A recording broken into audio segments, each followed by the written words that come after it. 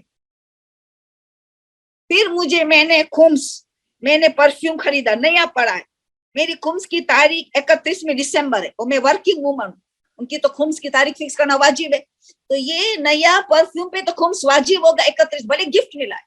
آیت اللہ خوئی سستانی دونوں کہتے گفٹ پہ خمس ہے, وہ تو خمینی خمینائی کہتے گفٹ پہ خمس نہیں ہے. تو جو آیت اللہ خوئی اور سستانی میں ہے تو گفٹ خمس کی تاریخ آگے چاہے 1 مہینے پہلے کسی نے دیا, کیونکہ ورکنگ وومن کے لیے واجب ہے تاریخ معین کرنا. تو تاریخ معین کیا تھا 31 دسمبر, اور نومبر میں کسی نے تحفہ دیا تو 31 دسمبر کو خمس دینا پڑے گا. یہ گفٹ غیر استعمال شدہ مانا جائے گا. اور working women, non working women کو اجازت ہے, نومبر میں ملا تو تاریخ لکھ لے مجھے نومبر میں ملا ہے, تو اکتوبر سے کبھی بھی استعمال کر سکتی ہے. نان ورکنگ وومن یہ بتاتی ہے ورکنگ وومن ہے, اس کو خمس اپنی تاریخ پہ دینا پڑے گا, ان کی تاریخ فکس کرنا واجب ہے. وہ آپ نے یہ کہا کہ دکان میں مال, پاک مال سے آپ نے بزنس کرتے ہو تو پھر خمس دوبارہ نہیں ہوگا, کیونکہ جو بچا مال ہے وہ پاک مال ہے, کیونکہ آپ نے مال خریدا پاک پیسے سے, بچا ہوا پاک ہے. وہ کہتے اس کے علاوہ کوئی زکوٰۃ کچھ نہیں, خیرات کرے, اللہ نے دیا ہے, صدقہ دے, لوگوں کی مدد کرے, اچھا عمل کرے, خیرات وغیرہ ثواب ملے گا, مگر کوئی ذمہ داری نہیں ہے. اچھا, کہتے امام زمانہ کو میں نے پارٹنر بنایا, میں بزنس کر رہی, امام زمانہ کو پارٹنر بنائے. ہر روز میں 20% جو میں نے کمایا اس میں سے الگ کر دیتی امام زمانہ کے ہر روز. تو یہ ہر روز کرتے ہوئے غریبوں کو دیتی ہوں, خیرات کرتی ہوں, اچھے کام کرتی ہوں امام کے پیسے سے. مگر میری خمس کی تاریخ آئی تو کچھ پیسے بچ گئے. امام زمانہ کا جو پارٹنر بنائی ان کا پیسے الگ رکھتی تھی اور خیرات نیکیاں کرتی جاتی تھی اس پیسے میں. میری خمس کی تاریخ آ گئی تو امام زمانہ کا جو میں الگ کرتی تھی اس میں بچ گیا, خمس دینا پڑے گا. کیوں؟ ابھی تک آپ مالک ہو, بھلے امام زمانہ کے نام پہ آپ دے رہی ہو, مگر ہے آپ ابھی تک مالک. وہ آپ نیکی کرے, مستحب ہے کہ امام زمانہ کو پارٹنر بنانا, ان کے نام پہ نیکی کرنا.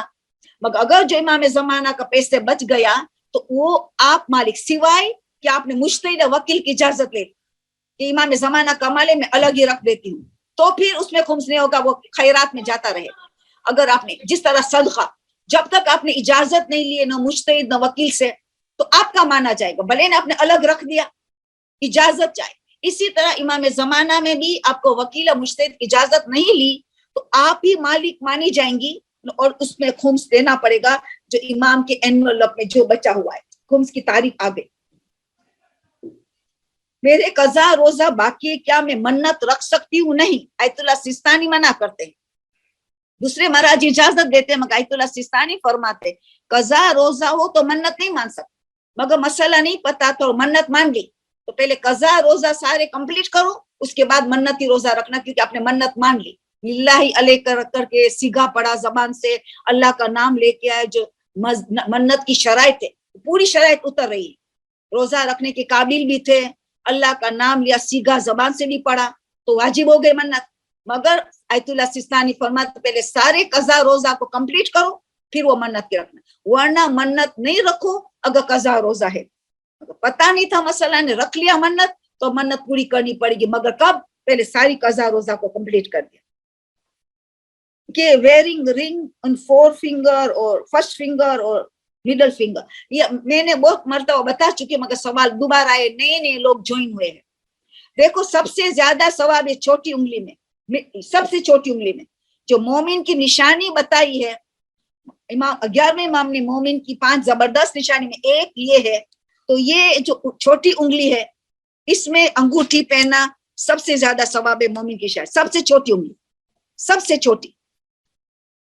آپ دیکھیں گے سارے علماء چھوٹی انگلی میں ضرور انگوٹھی پہنا ہے، چھوٹی انگلی میں. پھر باقی ساری انگلی میں پہن سکتے ہو تو پھر اس کی فضیلت ملیں گی. ایک مرتبہ چھوٹی انگلی میں پہن لیا تو ساری انگلی میں، اپنے ساری انگلی میں پہنا تو سب کی فضیلت ملے گی. آپ دیکھیں گے علماء میں چھوٹی انگلی میں پیا ہے، رنگ فنگر میں بھی پہنا ہے، میڈل فنگر میں بھی پہنا ہے، انگشت شہادت میں بھی پہن سکتے ہو.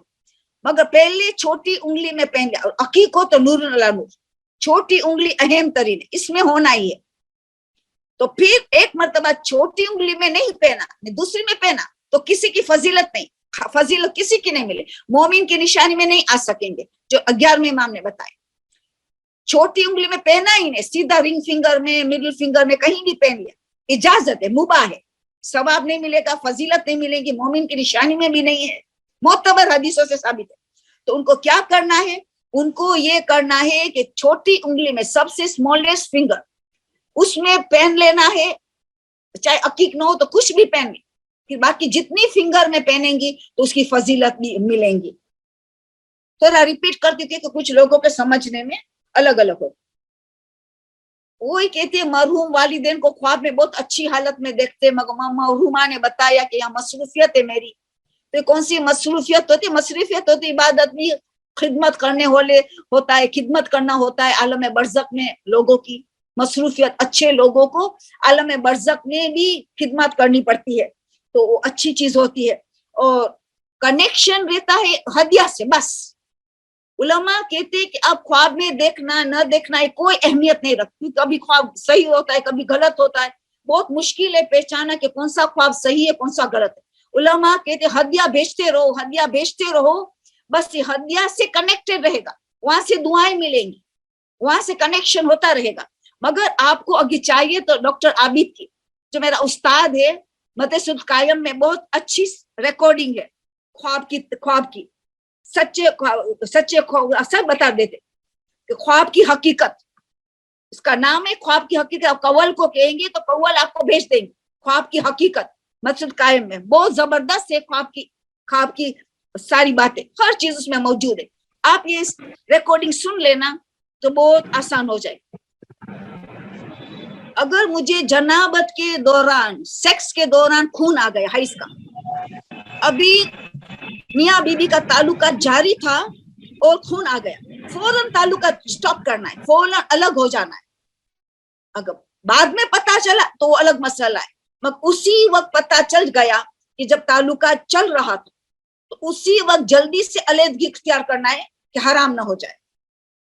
پھر بعد میں پتا چلا تو ابھی تو غسل کرنا ہے، تو وہ کہتے ہیں جب حیض ختم ہو تب 2 نیت کا غسل کرنا. جس دن حیض ختم ہو گیا، کیونکہ غسل نماز کے لیے واجب ہے، تو غسل جنابت اور غسل حیض کی نیت کر کے آپ غسل کریں گے.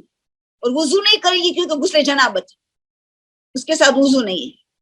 مگر ایک کراہیت دور کرنے کے لیے غسل کرو. یہ سوال بار بار آ رہا ہے مگر کیا کروں، مجھے جواب دینا پڑتا ہے. کراہیت، کھانا پینا سونا جو 9 چیزیں وہ ہے مکروہ ہے، اس کو کراہیت کو ہٹانے ایک غسل کر لو. نیت یہ ہوگی کہ میں کراہیت کو دور کرنے کے لیے غسل کرتی. نماز کے لیے جو آخری دن جو حیض بند ہو گیا تب وہ نماز کے لیے غسل تیار ہوا حیض اور جنابت کی نیت سے. اس وقت آپ کو فوراً کرنا ہے کہ کراہیت سب دور ہو جائے، کھانا پینا وغیرہ. ایک غسل کر دو اس نیت سے کہ میں کراہیت دور کرنے کے لیے میں غسل کر لوں. ورنہ ہر وقت وضو میں رہنا تب بھی کراہیت دور ہو جائے گی، ہر وقت وضو میں رہنا پڑے گا. ورنہ ایک غسل کر دے تو ساری کراہیت دور ہو جائیں. عشاء کی نماز کے لیے میں نے وضو کیا اور میں شب داری کی، تہجد کی نماز پڑھی، نافل فجر پڑھی، فجر تک میرا وضو آن ہے. تو کیا میں اسی وضو سے فجر نماز پڑھ سکتی؟ بالکل. جب تک وضو کے توڑنے والی چیز نہیں ہوئی ہے وہی وضو جاری ہے، چاہے آپ نے عشاء کی نماز سے لے کے فجر تک وہی وضو سے ساری واجب مستحب نماز ہو جائیں گی.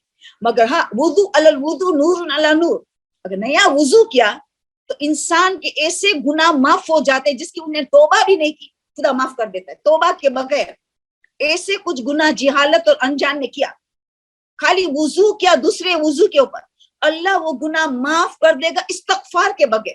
اتنا وضو امپورٹنٹ ہے, وضو نون اللہ نون, مگر واجب نہیں ہے. سب نماز واجب مستحب صبح تک چل جائیں گے. بیٹی 20 سال کی ہے مگر 12 سال کی سمجھ ہے, اس کے لیے کیا عمل؟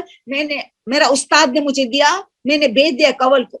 کول آپ کو بھیج دیں گی جس کا سوال تھا کہ بیٹی 20 سال کی ہے مگر سمجھداری صرف 12 سال کی ہے, تو اس کے لیے میرا استاد نے جو عمل بتایا ہے میں نے کول کو بھیج دیا ہے, اور کول آپ کو بھیج دیں گے. جس کو چاہے تو کول آپ کو بھیج دیں گے. جہیز کو جمع کیا تو جہیز کو جمع کرنے کی اتنی اجازت ہے جتنا حیثیت کے مطابق, ہماری جتنی حیثیت اتنا جمع کرنے کی اجازت ہے, اس سے زیادہ نہیں. اتنا جمع کریں گے. اور اگر جہیز دینے کا رواج ہو, اگر جہیز نہ دے تو توہین ہوگی. انڈیا پاکستان ابھی بھی کچھ لوگ ہیں کہ جہیز نہیں دیتے تو ان کی توہین ہوتی ہے بیٹی کی. تو اتنا جہیز جمع کر جو حیثیت کے مطابق ہو, اور جہیز نہ دے تو توہین ہو, جتنا اسٹیٹس کے مطابق جمع کر تو بھی خمس نہیں ہوگا. ایک مرتبہ بیٹی کو جہیز مل گیا, پھر وہ 1 سال تک استعمال نہ کرے تو خمس ہوگا. اگر ورکنگ وومن ہے تو خمس کی تاریخ پہ دینا پڑے گا, کام کر رہی ہے تو خمس کی تاریخ پہ دینا پڑے گا. اگر وہ نان ورکنگ وومن ہے تو جہیز کا سامان ایک مرتبہ مالکہ بن گئی, جس دن سے مالکہ بنی اسے 1 سال میں کوئی بھی چیز استعمال نہیں کی تو وہ تحفہ ہے, اس تحفے پہ خمس ہے آیت اللہ خوئی اور سستانی کے نزدیک. اوکے, لڑکے کے لیے بھی اسی طرح, لڑکے کے لیے بیٹے کے لیے چیز جمع کرتے تو اس کو تو خمس دینا پڑے گا. بیٹے کے لیے شادی کے لیے چیزیں جمع کی, 1 سال ہوا تو خمس دینا پڑے گا, یا خمس کی تاریخ آ گئی تو خمس دینا پڑے گا. اب میں جاب کرتی ہوں اور میرے ہسبینڈ پورے میرے اخراجات اٹھاتے ہیں. میں جاب کرتی ہوں, میرے شوہر سارے اخراجات میرے شوہر اٹھاتے ہیں, تو میری پوری سیلری میں سیونگز میں جاتی ہے. تو میں اس سے سونا خریدتی ہوں پوری سیلری سے, میرا جو کماتی ہوں سے. تو کیا میرے پاس اتنا گولڈ جمع ہوا ہے تو کیا میرے پر حج واجب ہو جائے گا؟ اگر پہننے کی عمر ہے تب بھی واجب ہوگا, کیونکہ سیونگ سے آپ نے بنایا ہے گولڈ, آپ نے بچت سے سونا بنایا ہے, آپ کی پوری تنخواہ بچت والی ہے, اور بچت پہ خمس واجب ہے, خمس اور سیونگ پہ واجب ہے. آپ نے گولڈ خریدا, اب اس گولڈ پہ بھی خمس ہوگا اگر سال ہو گیا, اور حج بھی جانا پڑے. اگر اتنا گولڈ ہے, اتنا سونا ہے کہ حج کی ٹرپ ہو سکتی ہے تو حج واجب. اتنا کہ 6 دن کی حج, آخری پلین میں جائے پہلی پلین میں آ جائے, 6 دن کی حج, تو اس کو جانا واجب ہے حج کے لیے. خمس کو بھی دینا پڑے گا کیونکہ سیونگز میں, اگر خمس دینے کے بعد گولڈ خریدا تو خمس نہیں ہوگا. مگر حج کے لیے اتنی رقم ہے کہ حج ہو سکتا ہے, اور چھوٹی حج آخری 6 دن والی حج تو وہ حج واجب ہو گیا, تو اس کو گولڈ بیچ کے حج کے لیے جانا واجب ہے, کیونکہ یہ پہننے کی عمر ہے مگر یہ تو سیونگ سے بچت ہے. اسی لیے میں ہر مہینے 500 روپیہ خمس دیتی ہوں, جبکہ میری سیونگز کچھ نہیں ہے. اچھی ہے, ایک مستحب ہے, ایک مستحب عمل کر رہی ہے, ہر مہینے 500 روپیہ دیتی ہے خمس کی نیت سے, تو یہ مستحب نیت ہے, مستحب قربت اللہ. آدھا سید کو جائے گا, آدھا تبلیغ کے دین میں آیت اللہ سستانی کو جائے گا, تو بہت ثواب ملے گا, مگر واجب نہیں ہے. جو آپ عمل کر رہے وہ اچھا عمل ہے, نیک عمل ہے, مستحب عمل کر رہے. اوکے, وہ بچا ہوا پرفیوم کی بات آ گئی, وہ پر سوال آئے. اوکے,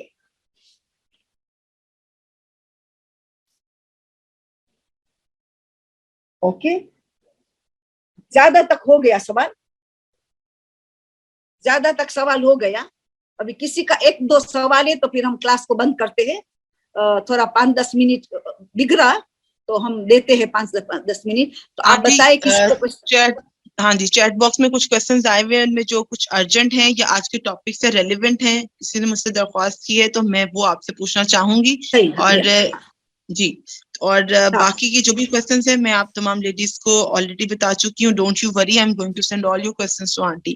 تو ہمارے پاس ایک سسٹر ہے, شی از گوئنگ فار زیارات of Iran and her concern is please I want to know the امال فار دا نماز جماعت, بیسک احکام فار دا نماز جماعت دیر. تو ظاہر کے لیے ایران کی زیارات یا کسی ملک کی زیارت کے جاتے ہیں تو جماعت نماز کے احکامات کیا ہوں گے؟ نماز جماعت کا تو آپ کو تو بیسک کی جان ہے, کیونکہ آپ شیعہ شیعہ جگہ میں جا رہے ہو جہاں شیعہ پیش امام ہوتا ہے, سنی پیش امام ہو تو سورہ پڑھنا پڑتا ہے, اور ٹائم کا بھی خیال کہ ہمارا ٹائم بھی شروع ہو گیا, اور بعد جماعت نماز پڑھنے کو, جمعہ کی نماز سنی پیش امام کے پیچھے نہیں پڑھ سکتے. اور پہلے سوال ریپیٹ کرتا ہوں, مجھے کہا گیا کہ سوال ریپیٹ کر, کیونکہ ریکارڈنگ میں آپ لوگوں کی ریکارڈنگ نہیں آتی. میں ریپیٹ کرتی ہوں کہ کوئی ایران عراق کی زیارت کے لیے جا رہا ہے تو بیسک جماعت کے نماز کے مسائل پوچھ رہے, جماعت کے نماز کے سوال حد سے زیادہ ہے ثواب, تو ان کو بیسک کم سے کم آنا چاہیے کہ وہ کب جوائن ہو, جب شروع میں ہی جوائن ہو جائے, کیونکہ ابھی اتنا ٹائم تو نہیں ہے, تو آئندہ انشاءاللہ جماعت نماز کے مسائل بیان کروں گی انشاءاللہ, ایک ایک ٹاپک ہمیں لینا ہے. آج خالی ان کو بیسک بتا دیتی ہوں. ان کا سوال یہ ہے, تو پھر ایران عراق کی زیارت کے لیے جو وہاں تو شیعہ پیش امام ہوگا تو مسئلہ کچھ نہیں ہے, وہاں تو سنیں مکہ مدینہ جائے تو مسئلہ ہے, عمرہ لے کے جاتا ہو تو ان کو با جماعت کی نیت کرے, سورہ پڑھنا پڑے گا اور ان کے ساتھ رکوع سجود سب کرے, اور لمبا سورہ جب پڑھتا ہے تو ہمارے چھوٹا سورہ ہم پڑھنے کے بعد ذکر الہی کرے, یہ اہل سنت میں. مگر یہ ایران عراق کا پوچھا ہے تو وہاں تو بس پیش نیت کرنے میں بعد جماعت پریزنٹ پیش امام کے پیچھے پڑتی ہوں, جو پتہ ہونا وہی نیت ہے. اللہ اکبر جب پیش امام کر دے پھر ہمیں تکبیر کریں گے, پیش امام کے بعد تکبیر کریں گے, پھر سورہ میں خاموش رہیں گے. اگر دوپہر کی نماز ہے, ظہر اثر مغرب عشاء فجر کی ہے تو ہم سورہ سنیں گے, غور سے سنیں گے, اس کا ترجمہ پہ تفکر کریں گے. تو سورہ نہیں پڑھا جا سکتا, نماز جماعت میں سورہ نہیں پڑھا جا سکتا, یا خاموش یا ذکر الہی. جب پیش امام رکوع میں جائے پھر ہم رکوع میں جائیں گے, وہ سمیع اللہ کرے پھر ہم سمیع اللہ کریں گے, ہر چیز ان کے بعد کرنا ہے. ہائی یہ ثواب اس میں. سجدے میں چلے جائے بھلے نیچے تک ہم چلے جائیں گے, مگر سجدے میں پیشانی مہر پہ تب رکھیں گے جب ان کا ذکر شروع ہوا. تو بس یہ خیال کرنا ہے کہ نیت با جماعت پڑھ رہی ہوں, جب پتہ ہونا وہی نیت ہے. اور تکبیرۃ الاحرام اس کا کرنے وہ کر لے, پیش امام کر لے, پھر ہم کریں گے.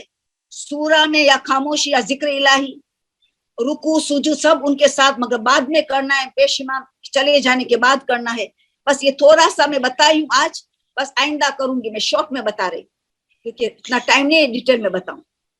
جی آنٹی, کوشچن ہمارے پاس آیا ہے کہ is there any دعا اور any اعمال can be performed to get love and attention care of husband, کیونکہ ابھی ہم نے آج میرج کا ٹاپک ڈسکس کیا تو اس سے ریلیونٹ میرے پاس بہت سے سوال ہیں. دو انٹر کنیکٹڈ کوشچن ہیں. ایک یہ کہ کفو بھی تھا اور سب کچھ تھا, لیکن اب بعد میں شادی کے آپ کو بظاہر کچھ چیزیں نظر نہیں آتی ہیں, سمجھ میں نہیں آتی ہیں, ظاہراً اتنا ڈیٹیل میں نہیں آپ سمجھ سکتے. شادی کے بعد میں اب وہ محبت چاہتی ہیں, پیار چاہتی ہیں, افیکشن چاہتی ہیں ہسبینڈ کی, جو کہ نہیں مل رہی.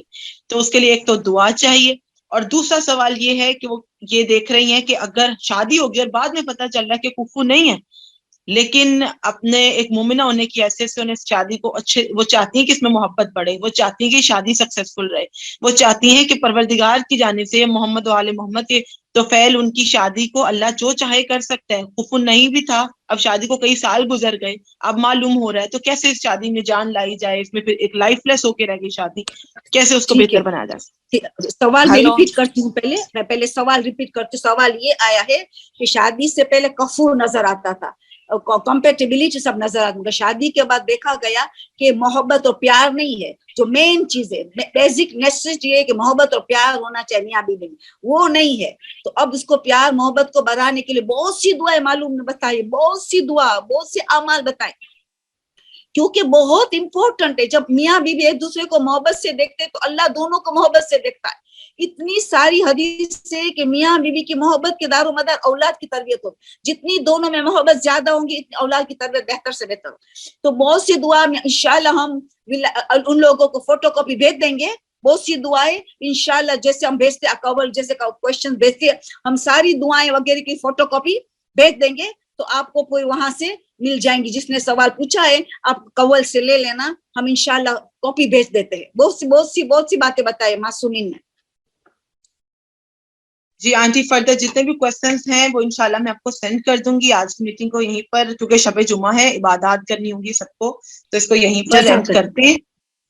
جی جزاک اللہ. ہاں جی, جو ہماری 10 منٹ چلے گی وہ میں نے قضا پیمنٹ کر لیا.